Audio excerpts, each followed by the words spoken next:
Okay, Kal Halal, Yahweh, Bahashem, Yahweh Shai, Bahashem, Rakah, Quadash. Double honors to the apostles and elders of Great Millstone who rule well. Peace and salutations to the elect. Much respect to the brothers pushing this word in the four winds of the earth. And shalom to you few sisters out there as well. This is Brother Ariyah coming at you with a quick lesson here. And I'm only going to go through a couple of verses of Job 30. Okay, so I'm going through this because I came across this little video about how the royals lived back in like the 1600s, man. And it goes to show you that no matter how much money these devils have, you know, they are still who they are. They're still very disgusting and vile. And that video is going to show you that, man. Okay. So at the end of the day, you know, you can't let their money and their riches and their status and things like that fool you, man, because they're still brute beasts, man. Okay? They are still viler than the earth. All right? You know, you hear rumblings of them like, you know, they like golden showers, meaning they like to get pissed on. You know, they like to get, they like mud baths. You know what I'm getting at, okay? You know, they like things like that, you know. They like to drink it, eat it, roll around in it, right? They love to do it to other people as well. You know, they have gross uh, sexual fantasies. You know, they just very disgusting, man. Okay, and it was you know, where I grew up at, um, you know, every hood got a white mic in their hood, man. So we had a white mic in our hood, okay, and you know, he had a nice house, you know, and I remember one day me and my brother went to his house and we went in his house. Now, before I get into that, man, you know, he dressed well and all that. He was well kept, you know. He was cool. He's a cool white boy, you know. His father was straight up Archie Bunker, you know, but they were Greeks.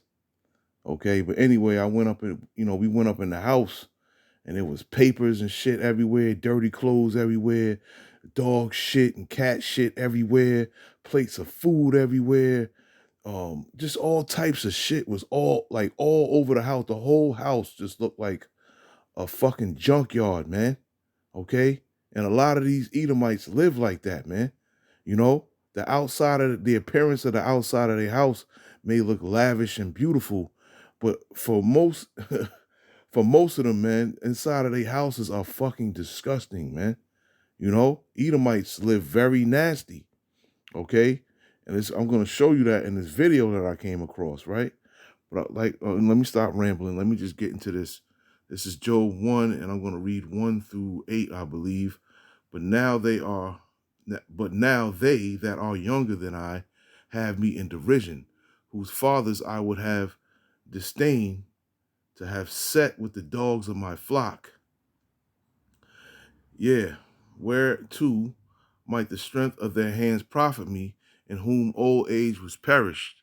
For want of famine they were solitary, fleeing into the wilderness in former time, desolate and waste, who cut up mallows by the bushes and juniper roots for their meat. They were driven forth from among men. They cried after them as a thief, to dwell in the cliffs of the valleys and the caves of the earth and in the rocks. Among the bushes they brayed, under the nettles they were gathered together. They were children of fools, yea, children of base men. They were viler than the earth, right? And I just want to get into this word viler, okay, because this blue letter be going off, man, okay? Like I'm going to show you now, base, right? Which we know as to be like a lower state, right? Hold on, let me go into the interlinear on that, right? But look what they say.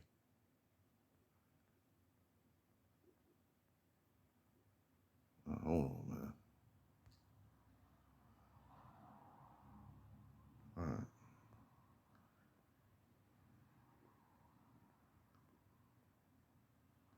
Right? Now it says sem, right? But it means it's shame. Look. Strong's H 8034. Shame. Shame. You know? But look, it says reputation, fame, glory, right? A monument, right? And we know that's not what it means. By implication, honor, okay? Which is bullshit. This is just another way, another thing showing you that sometimes the blue letter goes off, right? So I'm just going to look it up here, the word violet, because a few of these words explain what you about to see, man, okay? It says extremely unpleasant, right? And horrid, nasty, horrible, okay? Atrocious, obnoxious, unsavory, repugnant, okay? Disgraceful, appalling, vulgar, right? Hey, yucky. Beastly, okay? Was the word I was looking for. Beastly, man. Okay? So I'm going to show you this video here. I believe it's like 8 minutes, and just check it out, you know? Because, like I said earlier, it doesn't matter how much wealth and money these Edomites have, man. They still are who they are, and they still live how they live, man. A lot of Edomites don't like to bathe. They don't shower. They don't brush their teeth, right? They don't clean their house, okay? Very disgusting, man, all right? But without further ado, let me play this video, and Lord willing, it's edifying. I want to say shalom to the next one. The reality of the French court was scarier than you can imagine. The ancient Versailles looks like a great place to live in. But is it really? Have you ever wondered why the gardens at Versailles looked beautiful and flowers blossomed? At the time they were used as a toilet in the famous ballads promoted by the monarchy. The human waste was most definitely supplying the manure. What was life really like for the women in Versailles? Well, let's find out. In this video, we discussed the sad reality of what life was really like for queens and women at Versailles. The Palace of Versailles has been in existence for over 500 years. It was the home of an absolute monarch, built during the 16th and 17th centuries, labeled as one of the greatest achievements in French history art. I mean, it does look amazing. Well, from a distance, but let's get in. King Louis XIV, also known as the Sun King, seems to have had a great imagination ever since the time he inherited the throne from his father, King Louis XII. His father had previously built just a simple hunting lodge, which was later replaced as a small chateau in 1634. But Louis XIV wanted a more comfortable palace to suit his lavish taste. He expanded the building into a palace in 1661. Up until 1715, he moved the seat of his court and government to Versailles, making the palace the capital of France. Over 100 royals, aristocrats, government officials, servants and military officers lived in Versailles and its surrounding lodgings. But it is no longer a palace as of today. That's a bit of some history of Versailles. Women being looked down upon has always been in existence since the past. The experience they had in the Palace of Versailles wasn't always favorable. The rules and regulations for women were harsher than those of men. The things women went through will shock you. Clothing for the Versailles women was torture at its peak. King Louis XIV of France permanently moved his royal court to Versailles in 1682. The Versailles was located in the wilderness, surrounded by stinky swamps, with no shops or markets nearby to purchase clothes at a favorable price. Versailles garments were very expensive, starting with the court dresses, which at least every woman owned, each anxious to make the most money possible. Out of the ghetto of nobles determined to display their rank and status, every single visitor had to pay for their own upkeep by expensive corsets, dresses, furries, wigs and goldsmiths. Versailles fashion was admired across the world and continues to inspire great designers even as we speak. Now, besides the dresses looking good, however, women pulled up their skirts up to pee where they stood because they usually wore puffy dresses with so many layers of fabric, and were approximately 11 feet in circumference. It could be really uncomfortable sometimes to make movements and sit comfortably. Women and royals were also expected to wear very tight-fitting corsets that were so painful and nearly prevented them from breathing. Furthermore, they received training for many days on how to sit and walk around in public courts. They also had to make tiny baby steps to give them a better balance and look like they were gliding across the floor. It was one of many fashions that became popular because they render women useless and decorative, thereby advertising the wealth of their men folk. Women's bathrooms and toilets were a disaster at the Versailles complex. There was only one bathroom to be used by both men and women except for the king, who installed first flush toilet only for his personal use in 1738. While the medieval castles had toilets and separate hot and cold water plumbing systems, the Baroque and Enlightenment era palaces had none. Even getting a hold of a chamber pot when you needed one could be hard, but there were chamber pots and latrines located in relatively discreet locations. But public urination also happened. Hygiene was an issue and people just answered the call of nature wherever they wanted and in chambers. Owing to the fact that there was limited plumbing systems, the heavily unlimited traffic latrines often leaked into the bedrooms below them, causing poison and smell. It was normal to see people in the act of relieving themselves. Agony is that it was the job of servants to cleanse people's discharge. Human excrement was thrown from the windows of the palace. It is said Queen Marie Antoinette was once hit by human waste being thrown out the window as she walked through an interior courtyard. Those who have been to Versailles have admired the huge and beautiful gardens that at the time were not only seen but used as a toilet in the ballads promoted by the monarchy because there were no sufficient toilets. Marie Antoinette bathed once a month and people bathed perhaps once in a year. The king's personal hygiene is a matter of debate among historians. On the one extreme is the rumor that Louis took only 3 baths in his life.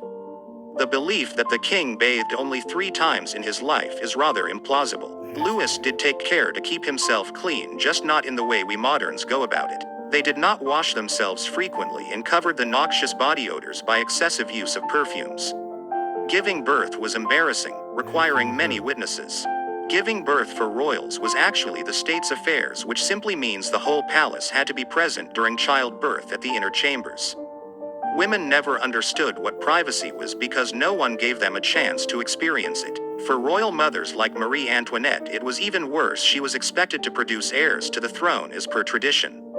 Therefore, the birth of her child was witnessed by more than 200 people, including members of the church, ladies in waiting, the governess of the princes and princesses of the court, and those who had positions of honors at court. Immediately she went into labor and the doctor was notified. Everyone rushed into the labor room like they had just won some money.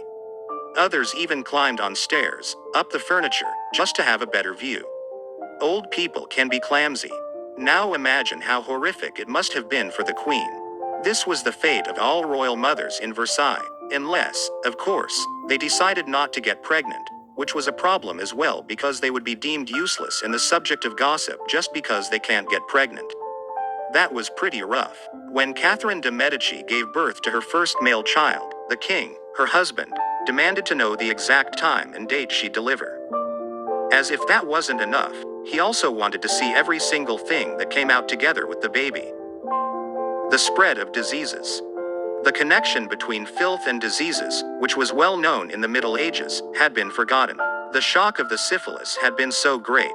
Not only can the syphilis piracy spread via bathing water, but many public baths were places for making out and even outright bordellos and trepidmore. Polydium was even more lethal and dangerous germ than what it is today. You must remember that until the very end of the 19th century, no one made the connection between diseases and the strange animalcules that the scientists of that time started to observe in microscopes.